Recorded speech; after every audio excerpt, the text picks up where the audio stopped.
YouTube. So maybe I'll just do one more. I want to do this one because it's super interesting, and then maybe we'll just call it a day because I feel like YouTube's gonna bite me again. Let's see. It's a strategy of delaying the trial and then enlisting in the military. So his trial was held in the military court, which has less experience handling such complex cases, and it's difficult to predict the sentence.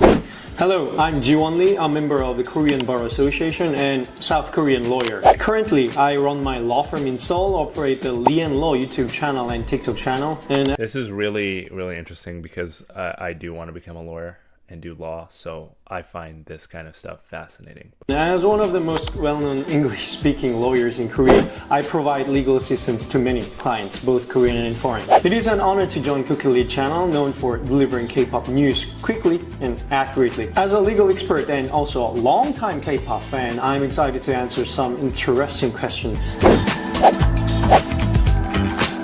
Okay, first one. With the amount of school harassment scandals among K-pop idols, is it ever possible to legally prove that an idol was innocent or guilty? The issue of school violence has been on spotlight recently. Now, the most controversial issue is school violence, and for celebrities, if there are suspicions of school violence, it can lead to retirement just on the basis. What do they mean school violence?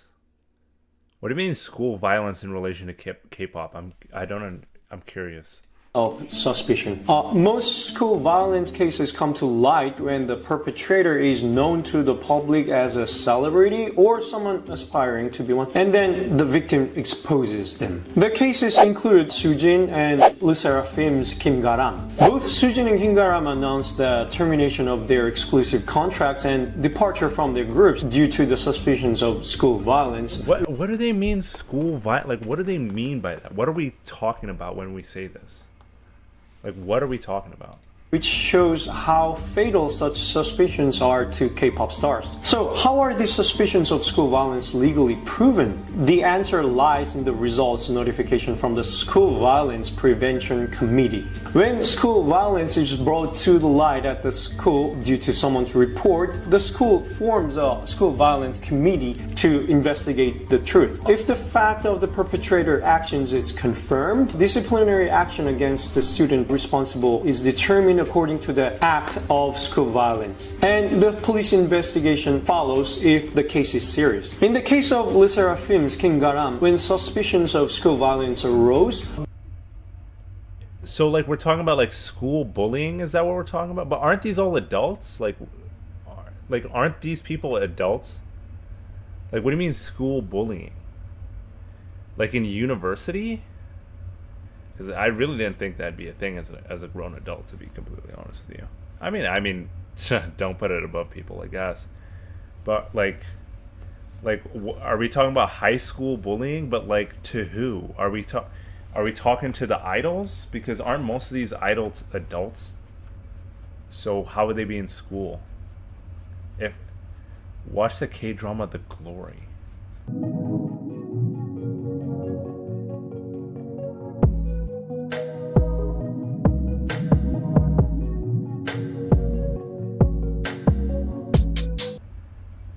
Will I get copyright striked for that? Both the agency and the accused denied the allegations. However, it was revealed that Kim Garam received special education or psychological treatment for school violence when she was a student, leading to her eventual departure from the group. And this decision came from the committee was the key evidence. However, there are also many cases where there is no decision from such a school violence committee. This was the case with Soojin. Once they graduate from middle or high school, the only evidence becomes the victim's testimony, since they are no longer students. So they were in high school. So they were high school. What? So they were high school students. Interesting. Okay. And they got bullied while in high school. Which is crazy, because you think they're superstars, they wouldn't get bullied at all. That's actually kind of crazy. How can K-pop idol knows what a slave contract is from a legal perspective? Don't they look like... I mean, I don't think anybody knows what a slave contract looks like from a legal perspective until they're in it and they realize they've screwed themselves. Like, I mean, like, that's so subjective. Because, like, I don't know, maybe there's a very strict legal definition of slave contract in South Korea. Maybe there is, and I'm unfamiliar. But when I feel like saying a slave in terms of a legal contract is more like, I'm just not getting a good deal. I'm kind of getting abused. I'm kind of like getting effed over here, which is totally fair. And I do believe that artists especially get screwed over by contracts with record labels, and I feel like we need more rights for artists. I'm the number one advocate for that. You'll never see me not advocate for more legal rights and legal representation and just legal literacy for artists. It's really important, and most artists aren't literate legally because they get provided a lawyer from the record label. If there's not a conflict of interest, I don't know what is. High school, secondary, not only idols, all children get bullied if you're not all the norm. That's terrible. If they get accused of school bullying and it gets exposed when they're older, it ruins their career. But why does it ruin their career that they got bullied? Like, that's not even their fault. A lot of idols are still in training while in high school. But, like, how are they blamed for getting bullied? Like, how is it their fault that they got bullied? Normal contracts. Exclusive contracts usually appear like normal contract, except that the contract period is extremely long. The general standard to determine if it is a slave contract is first to see if the contract period exceeds 7 years. In the past, it was common for singers to sign exclusive contracts with agencies for over 10 years. Especially SM Entertainment, the leader in K-pop, often utilized such conditions in their exclusive contracts. I'm not gonna lie, from the past 2 videos we've done on SM, it really seems like SM is a very terrible okay, just to finish this point on regards to the legal thing. It seems like SM is a terrible record label, just based off the last 2 videos we've done. That's unfortunate. But just go to your comment. They are the bully. So we're saying the idol themselves were a bully in high school. Yeah, okay, I get it. Yeah, that's fair. You know what? Yeah, I can see how you get canceled for that. No one likes a bully. Nobody likes a bully, and no one likes being a bully. And no one likes seeing a bully win. Let's be real. Nobody wants to see your bully win. I don't. That's for sure. So I'm not surprised by that then.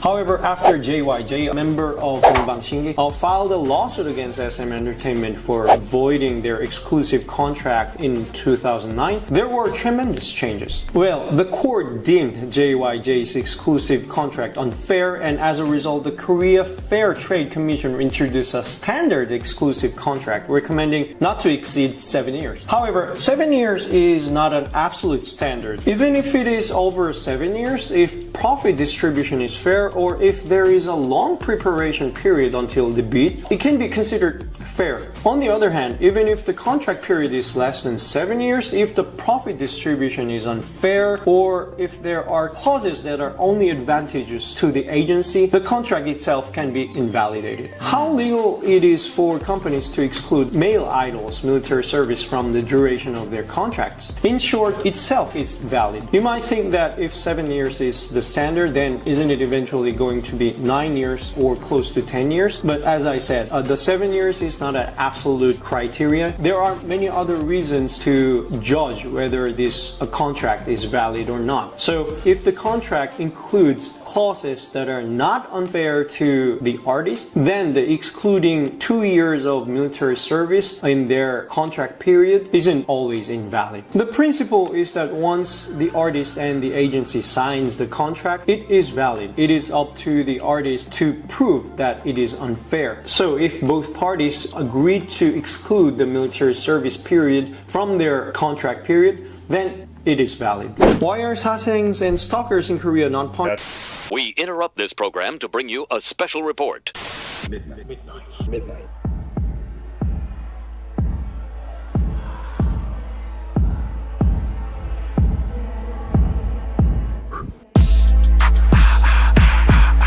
Yeah.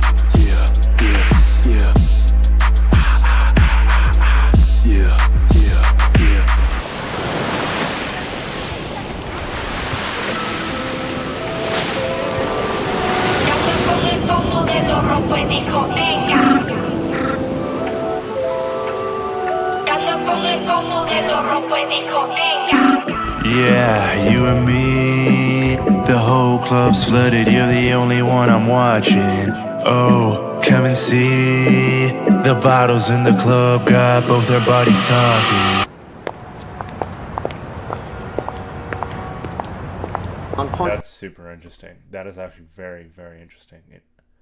Okay, let's get to this next point. Punished more severely when they directly affect the mental and physical health of idols. Sasaeng fans are a persistent problem for K-pop idols. While they may start as a fan, when it goes too far, it becomes extreme intrusion into privacy, causing tremendous... I'm curious to know how many people are like these super extreme fans that stalk their idols. I'm curious to know how many people do you think that is? The problem is the fact that bully culture is a real thing. It absolutely is a real thing. But therefore, people can get accused easily even though they're innocent. Oh, yeah, that's fair. That is also a fair point, too. Distress to idols. Representative cases include JYJ member Kim Jae-jung's sasaeng fan invading his private residence, BTS Jungkook, EXO's Suho, Baekhyun, and Red Velvet's Joy, who have experienced sasaeng fans obtaining their phone numbers, I don't know how, but making unwanted calls. The main reasons why sasaeng fans in Korea are not heavily punished are twofold. First, the punishment used to be too light. And second, agencies or artists often shy away from actively pressing charges. In the past, continuous harassment such as stalking was classified as a minor offense, resulting in fines of around like $100. That's insane. Nah, bro, you need a cease and desist on that, man. That's crazy. Let me just stalk this person that I don't know but I'm in love with because I'm a super fan. No, brother. That's a no, no, no, no, no. According to the law. Furthermore, these were not well enforced. Fortunately, since 2021, Korea has enacted a new stalking prevention law, which allows for imprisonment and restraining orders, significantly increasing the severity of punishment. While it is fortunate that the punishments have become stricter, as sasaeng fans are also fans in a way, agencies or artists often opt for warnings instead of actual legal action. They are fans, but at what cost, man? They're harassing the individual. They're stalking them. That's not okay. I don't know. Like, I mean, you should be warned and just don't do it. And if you do it once and you get warned, you get warned. But if you do it all the time, man, you got to be arrested. Like, come on, man.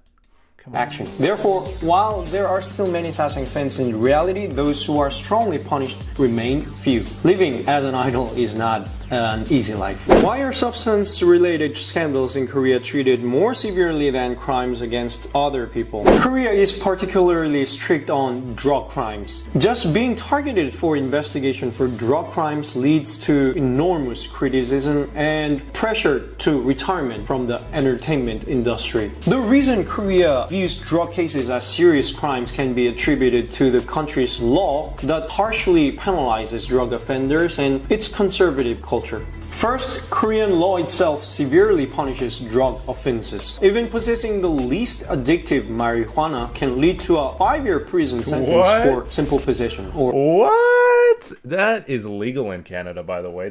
It's legal. It's like you can't even get arrested for that. Having possession. 5 years? Yo, listen, South Korea, we need to get a little bit more liberalized. I'm joking. Well, I mean, I feel like marijuana possession is not the worst thing that could happen. Or use. Exporting or manufacturing can result in life imprisonment, especially selling drugs to minors can even lead to the death penalty. Oh, wow. Of course, first-time offenders often receive suspended sentences, and both JYJ's Park Yu-chun and Icon's BI received suspended sentences. And also, Korean public's conservative atmosphere also demands strict standards for drug offenders. For example, recently, the world-renowned actor Lee Sun-kyun was investigated for drug crimes, and even though he was not found guilty and tested negative for drugs too, he could not withstand the enormous public criticism and made a drastic decision. During the same period, G-Dragon also received a dramatic non-guilty ruling. But okay, what was the dramatic decision? You can't just say that and then leave it on a cliffhanger, you know? He faced tremendous criticism at one point and had significant blow to his reputation due to past incidents involving drugs. Why did the main culprits in the Burning Sun scandal get such low jail time? Big Bang's Seung-mi was at the core of the Burning Sun scandal and was initially sentenced to 3 years in prison at the first trial, which was reduced to one year and 6 months in the final ruling. Compared to the penalties received by the celebrities who were punished at the time, this was a very low sentence. Jung Jun-young received the final sentence. Okay, what is this Burning Sun scandal? First of all, I don't even know what that is. Of 5 years, and Choi Jong-hoon from FT Island received 2 years and 6 months. Why was the punishment for Seung-mi, the core of the Burning Sun scandal, so light? This was something I discussed in the recent YouTube video. But firstly, Seung-mi had committed many crimes, but each of these crimes was not particularly severe. And more importantly, his defense strategy worked. Moreover, Seung-mi chose a strategy of delaying the trial and then enlisting in the military. So his trial was held in the military court, which has less experience handling such complex cases, and it's difficult to predict the sentence. We should consider that this defense strategy was effective. How legal is it for K-pop What agents? is this Burning Sun scandal, first of all? What are we talking about? Is to debate minors. Isn't that a child labor? Are there any laws that protect them? Many idols go through their trainee years from their minor years, usually signing exclusive contracts with agencies using their parents as representatives. Such exclusive contracts signed with minors, as long as they are contracts agreed upon by both parties, are legally valid. However, excessive schedules, training, or nighttime activities can potentially constitute child abuse. Especially the schedules of popular idols can be extremely demanding, leading to concerns. There have even been media reports questioning whether nighttime performances by underage trot singers could be considered child abuse. Unfortunately, there are no laws protecting minors who are exploited as entertainers. While it is discussed in the National Assembly from time to time, there are no signs of such a law being enacted yet. Just as JYJ's lawsuit against SM Entertainment changed the paradigm of exclusive contracts, it seems that minor idols would have to actually take legal action for it to change and to produce Supreme Court cases. Why are popular male idols like BTS not legally exempt from the military? All Korean males are required to serve in the military once they reach adulthood. However, there are exemptions for athletes who have won in international competitions or classical artists. In the sports field, athletes who have won like within the top 3 in the Olympic Games or first place in the Asian Games, etc., are eligible for military service exemption. In the arts field, within the top 2 international arts competition, like first place in domestic arts competitions, etc., are eligible for exemption. The purpose is ultimately to recognize the contribution of promoting Korea through sports or arts. And with K-pop becoming a global culture, there was a tremendous amount of public opinion suggesting that BTS and similar groups should also receive exemption. However, ultimately they were not exempted, and the members are currently serving in the military. In conclusion, yeah, that didn't work, right? You should Google about the I will. It's the name of a club Sungri owned, but the whole story is complex and scary. Okay, I'll just search that up in my own time. We won't talk about it on the stream. If it's the reason why exemption is difficult is firstly because there are no objective criteria like Olympic rankings, or secondly, it is unclear whether entertainers represent the nation. However, in the case of global idols like BTS, they are making a tremendous contribution to promoting Korea on their own. There were discussions about exemptions recently. Hopefully, this will lead to constructive progress. Media outlets like Dispatch have often harmed the reputation of K-pop idols. When is an article considered defamatory? Generally, the crime of defamation occurs when facts are reported to damage an individual's social reputation. However, in cases where the reporting of such facts serves a public interest, they are not punished exceptionally. Dispatch, as an entertainment investigation-focused media outlet, often uses its status as a media outlet to avoid legal consequences. Articles published by Dispatch, regardless of their truthfulness, often severely damage the reputation of idols. Particularly, there are many cases where they report on relationships or scandals that the parties in. This just sounds like the Korean version of TMZ and like any celebrity in Hollywood, to be honest with you. Involved do not wish to disclose, which could fall under defamation from the standpoint of idols, for whom reputation is crucial. Moreover, many of the reports published by Dispatch are not entirely true, and there are some instances of misinformation. However, as long as they appears to be of public interest, they often go unpunished. Furthermore, as a media outlet purporting investigative journalism, they conduct their activities quite meticulously. Enough for judges to acknowledge that they have made efforts to discern the truth. In fact, Korea is one of the few countries where one can be punished for defamation even someone reveals the truth. As such, the crime of defamation is broadly applied, but reports serving the public interest are also equally protected. Therefore, in the end, investigative reports like those from Dispatch rarely result in punishment. Additionally, because many members of the public enjoy such sensational reporting, it gives a ground for Dispatch not to be punished. This is attorney Ji-won Lee. Thanks for watching. Okay, that was actually really interesting, and it kind of just really spoke to Korean culture and stuff. So that was really super interesting. I really appreciated that. Okay.